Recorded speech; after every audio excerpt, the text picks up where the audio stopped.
Warning, the following O25 broadcast contains ponies.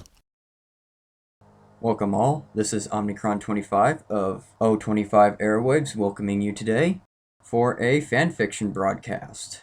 Now, this broadcast is a My Little Pony Friendship is Magic fanfiction entitled The God Particle by Ekusefia. Now, this is a human in Equestria fanfic, and I don't know how everyone likes those, but this one is quite good.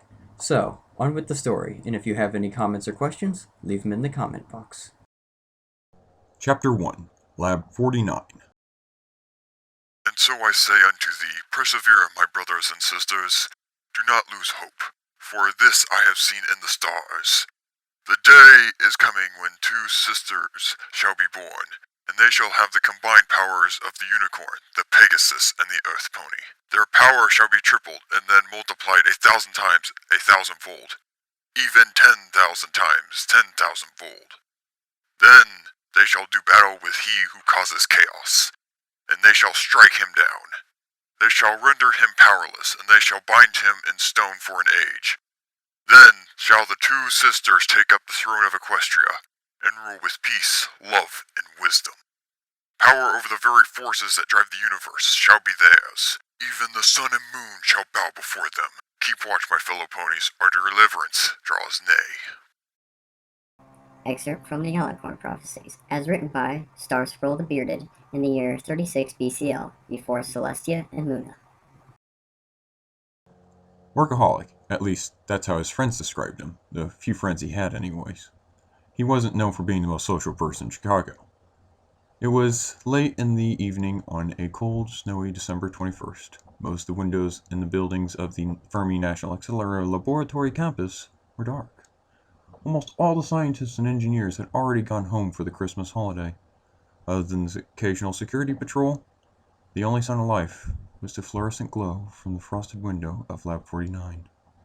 Inside, Dr. James Peterson, a 27-year-old double PhD in physics and nuclear engineering, sat huddled over a Linux workstation. The glow from the system's LCD display provided the only substantial light in the room as he examined the parameters of the experiment one last time. He raised a hand, rubbing it through his unkempt brown hair. He had forgotten to comb it again that morning. It was easy to forget when the lab was virtually deserted anyway. Shaving was also something he had seemed to have forgotten that morning. His hand moved down to his chin, feeling the sandpaper-like stubble of 2 days of unchecked hair growth. The faded blue jeans and simple black t-shirt he wore over his stereotypical nerdy build would have looked more at home on a farm laborer than a top theoretical physicist, but the lab didn't have much of a dress protocol. What little protocol it did have, he was ignoring right now. After all, surely a scientist of his prominence had far more important things to worry about than what kind of clothes he had put on in the morning. His brown eyes glanced over the final column of data on the screen in front of him. Everything looked ready.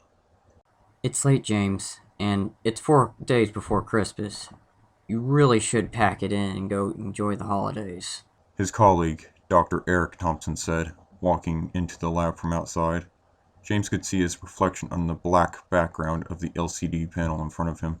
His shoulders were covered with a light dusting of snow. I was just leaving myself, waiting for the car to warm up. It's damn cold out there. I've got too much work to do, and we're running out of time, James answered without ever looking up from the screen in front of him. And if we want any chance at all of getting more funding to keep this lab running, we better find something good, and we better find it soon. Yeah, I know, but it's Christmas. You can at least afford to take a few days off for the holidays. You should be visiting family. Obsessing about work all the time is going to cause you to burn out. You don't want to end up like Thomas, do you? I mean, trading a promising legacy of becoming one of the most prominent scientists in the history of physics for a cabin in the woods? Away from any form of technology at all? Thomas never had the mindset for this kind of research, James responded, shaking his head. Thomas burned out. A very promising young career cut short because he didn't know how to pace himself.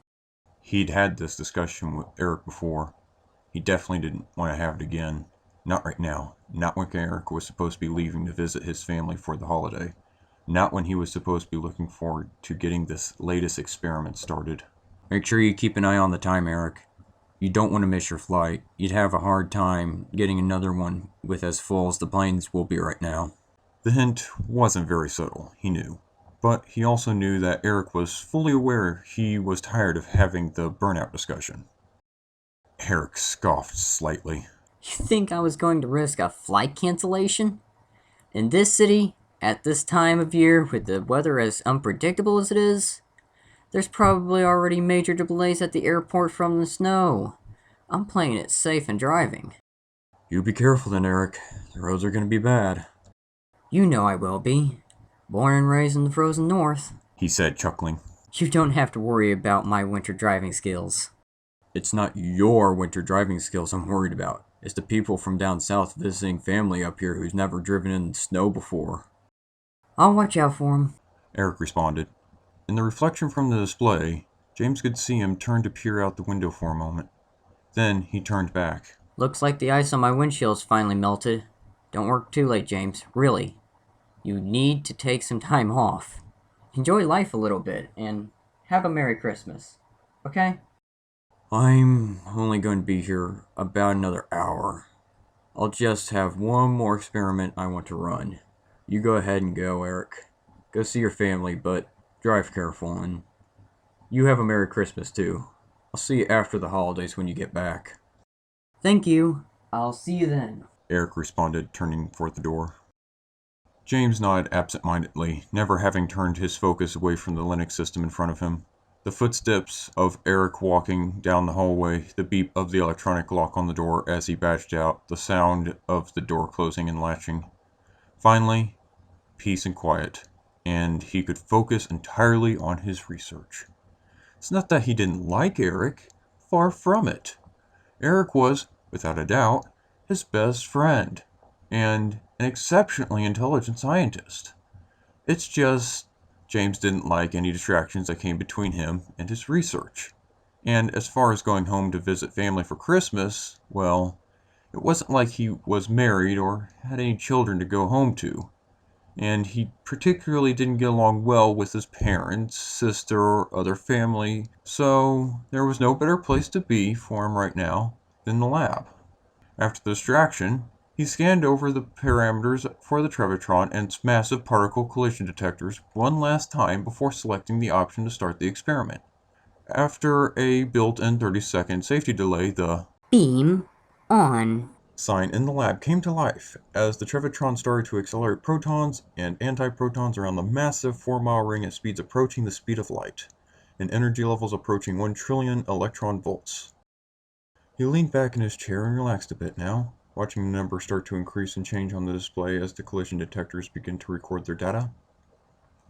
This was the boring part of the experiment. It would take a while for the detectors to collect enough data for analysis. As he waited, he picked up his phone from the desk, sticking the earbuds in his ears. Browsing through the music on the phone, he decided on Antonin Dvorak Symphony No. 9 from the New World. He closed his eyes, letting the music carry him into a dreamlike state. Suddenly, he was brought out of his trance by a violent shaking. His eyes opened wide. The entire lab was shaking around him, equipment falling off shelves. He jumped backwards, nearly falling off his chair as an overhead light broke loose from the ceiling and came crashing down next to him, nearly hitting him. Glass exploded, shattered around him from the fluorescent bulb in the fixture that had fallen. He'd never experienced one before, but a chill ran through his entire body as he realized the only thing it could be: an earthquake. He quickly looked at the screen, discovering numerous warning, failure, and error messages. A flashing red warning in all caps read, Attempting emergency beam shutdown. While he was still trying to process that, a bright blue flash nearly blinded him. He yelled out in terror as he felt his body being pulled in multiple directions at the same time. He felt himself being sucked. No. Pulled, as if by gravity, into some kind of vortex. A horrible sensation of falling overcame him, falling at an ever-increasing rate of speed.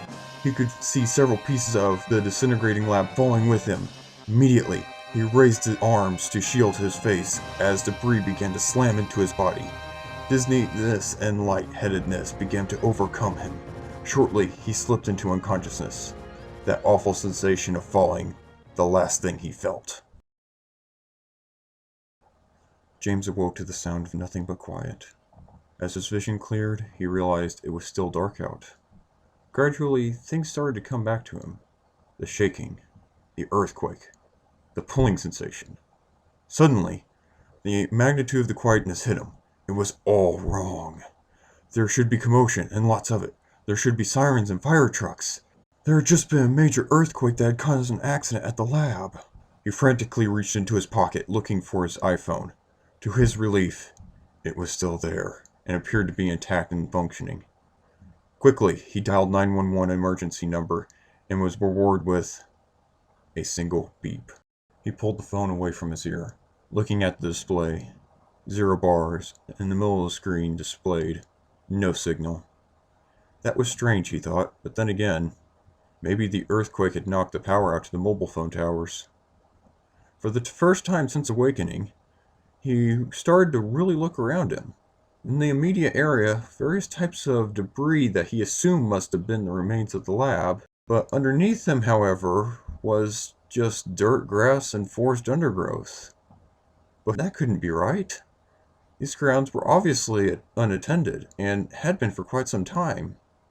Beyond the area of debris, all he could see was forest, a mixture of deciduous and broadleafed evergreens. Like the undergrowth, it appeared these trees had never been disturbed. Now it dawned on him that it was no longer snowing.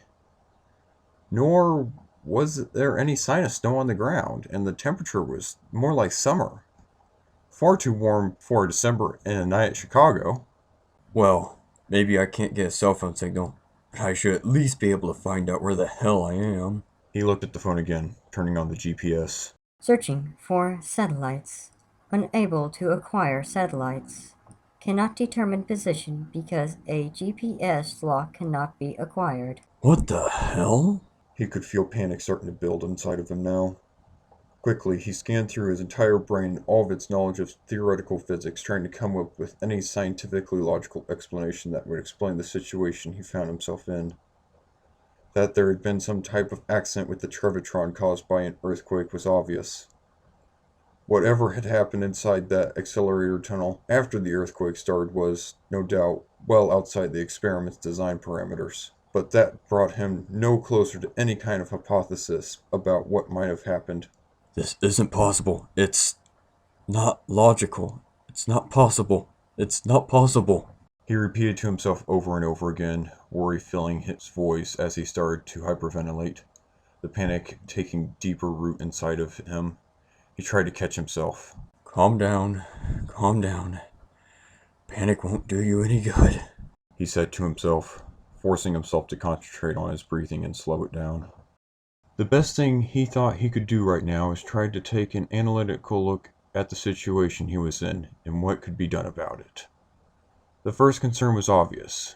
There didn't seem to be anything nearby that resembled civilization. He could hear none of the usual noises that would indicate he was still near the bustling city of Chicago. No traffic noise, no aircraft taking off or landing at O'Hare International Airport. Nothing. How that was possible, he didn't know. But it was the situation he found himself in, and he'd have to deal with it. That would be a problem in and of itself. He was a scientist who had spent his entire life on research campuses and labs and in major research cities. He was ill-equipped, both physically and mentally, to survive in the wilderness environment he found himself in now.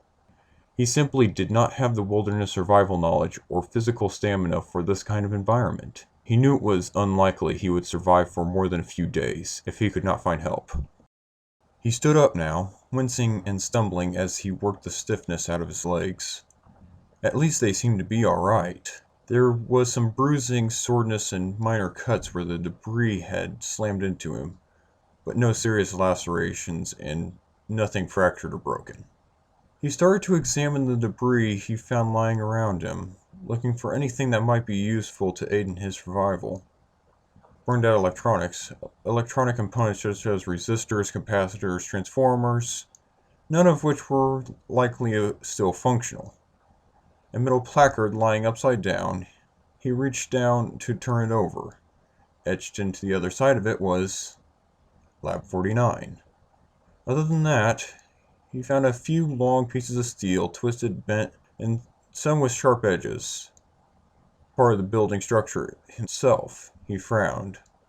The only thing being any potential use at all was one of the bent pieces of steel with its sharp jagged edges. If need be, it might serve as a useful makeshift cutting tool, or even a very crude weapon. He examined a few of them, picking up one that seemed to be the most suitable for that purpose. He walked towards a tree, stopping and leaning the length of the steel against it, taking his iPhone out of his pocket again. He pointed the camera at himself, snapped a picture. It was difficult to see in the darkness, but the camera was working. The only option he had at this point was to search for some form of help. A town, a village, a hut, anything. He reasoned he could use the camera to take pictures of landmarks along the way and help him find his way back to where he started. But that would have to wait until morning. Setting off at night, he knew, would probably only get him hopelessly lost and unable to find his way back to the original starting point. Not that he was sure that it mattered. One place here that seemed like it was probably just as good as any other. But on the off chance someone came across the debris or knew he was here, he wanted to be able to get back to the spot. Well, it seems there's nothing else I can do until daylight, he thought to himself. He found the softest patch of earth he could and lay down on his back, attempting to get some sleep. He'd need his strength once the sun came up. He looked up into the night sky. The full moon shined down through the canopy of the trees, casting long shadows around him and onto him. The moon itself looked strange to him, as if it were the wrong size, bigger than he was used to seeing. Furthermore, he didn't recognize any of the crater formations. If the thought didn't seem silly and ridiculous, he would have almost said it wasn't the same moon he was used to seeing. Completely illogical, he chided himself. The trauma of the situation must be causing his mind to play tricks on him. Yes, that must be it. He closed his eyes, attempting to get some sleep. But despite his efforts to convince himself his mind was playing tricks on him, he still found himself opening his eyes for every few seconds, looking back up at the moon again. The moon stared back down at him as if mocking his attempts to find anything at all familiar about where he was. No, not even the moon could look familiar. He forced his eyes closed, rolling over to his side so that next time he opened them, he wouldn't be able to see it. Suddenly, he was falling through time, space, dimensions. He looked down and screamed out as a giant hole opened up as if to swallow him. An orange glow appeared in the hole, rolling and churning like a thundercloud made of fire. Like the vent of an erupting volcano, suddenly, a being with leathery wings and a head that seemed to be a combination of a human and warthog burst forth from the hole. It opened its mouth where its throat should have been. There was only an intense glow. Suddenly, a stream of flame shot forth from the creature's mouth, jetting up into the night sky. As he yelled out again, the being turned its head. Empty, glowing eyes, like a skull with flames burning in its eye sockets, stared at him. He tried to run, but falling through space as he was, there was nowhere he could go. The last thing he saw was the being's mouth opening, followed by another burst of flame, aimed directly at him. He bolted upright in a panic, sweat dripping from his forehead as he looked around frantically before finally realizing it had only been a nightmare. He was still outside, and his hopes sank as he realized that part of it, at least, had not been a dream. In the sky was a canvas of pink and orange as the sun was just starting to become visible over the horizon. He looked at it, raising his hand to shield his eyes from the increasing intensity of the rays, feeling a sense of comfort as the sun's light and warmth began to fall on him. Despite everything that seemed to be wrong with the world he found himself in, the sun rising was one thing that always seemed to be working reliably and completely. The one thing that couldn't possibly go wrong. He stood up, raising his arms over his head and stretching. Looking around him for the first time with daylight to help him see, no particular direction looked better than any other. Well, I might as well just pick one at random, he said to himself as he began walking. As he walked, the vegetation became taller and more dense. Thorny branches and weeds began to catch his clothing and tear it. He cursed as one of the thorns ripped into his flesh of his arm, leaving a shallow cut that started to bleed. The vegetation in this direction was quickly becoming impassable.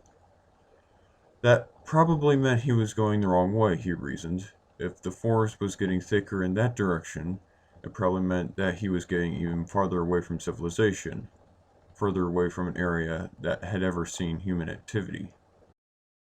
He turned around, trudging back the way he had came, fighting off branches, weeds, and thorns as his clothing became more and more shredded. His foot suddenly caught on a tree root, sending him tumbling to the ground face first, popping out of the vegetation to the little clearing that had been formed by the debris from the lab. Damn it! He cursed again in frustration as his ankle twisted from the fall. Then he heard a short, startled cry ahead of him. He looked forward from his position on his stomach. Next to some of the debris from the lab stood a small yellow pony? At least that's what he thought it was, but it was no ordinary pony. From its back, feathery yellow wings protruded from both sides, like a Pegasus from legend, although smaller in size than a full-size horse. More like the size of a large deer, he thought. It stared at him, appearing to be as startled as he was at what it had seen. It looked like it was about to whirl and bolt, but then it hesitated. What are you? It spoke in a timid, quiet, and feminine voice. He was so dumbfounded he didn't respond. This wasn't happening. It couldn't be. He was dreaming. That had to be it, or he was hallucinating because of post-traumatic stress after the earthquake and lab accident. Yes, it had to be one of those two things. This couldn't possibly be real. The yellow pony seemed to gather some courage as he had determined it was a she from the sound of her voice, started walking towards him. Who are you? She asked again. He started to panic. What if she intended to harm him? Lying on the ground as he was, with his ankle twisted, he was vulnerable. In desperation, and without really thinking, he pointed his iPhone at her. Stop, or I'll shoot! He yelled, even though he knew how cliché it sounded. The pony kept walking towards him. Are you hurt? I just want to... Before she could finish, he tapped his thumb on the touchscreen of the iPhone, activating the Star Wars Blaster app. The shy pony's eyes went wide as she gave a whinny before bolting around in the other direction. He watched in awe as she spread her wings, leaping into the air like something from a child's fairy tale. Then she turned in the sky, flew off, and was gone. He continued lying where he was, breathing heavily. The iPhone still pointed in the direction she had gone. Slowly, he calmed down and his senses started to return to him. Had that actually worked? He could barely believe it, and to think he had nearly deleted that app. Putting the phone back in his pocket, he tried to collect his thoughts, which might as well have been papers flying around in a hurricane at this point. Flying horses only existed in Greek mythology and children's fairy tales, didn't they? Surely he was dreaming or hallucinating from stress. Nevertheless, he had to allow for the possibility, no matter how remote, that he had actually seen what he thought he had. And that brought up another problem. If he had really just seen a sentient, talking, flying pony, she probably had friends. They might have even built some form of society. She would go back to her herd, or whatever they called their societies, and tell them what she had seen and that he had threatened her and shot at her. They would probably be coming for him, and they probably wouldn't be friendly or sympathetic to his case when they found him. Alrighty then, that's the end of the chapter. I hope everyone liked it, and of course, if you have any questions, just leave them in the comment section, or if you have any advice, that's welcome as well. Alright, well, I have to get going now, This is Omnicron25 of O25 Airwaves, signing out. Thank you very much for listening.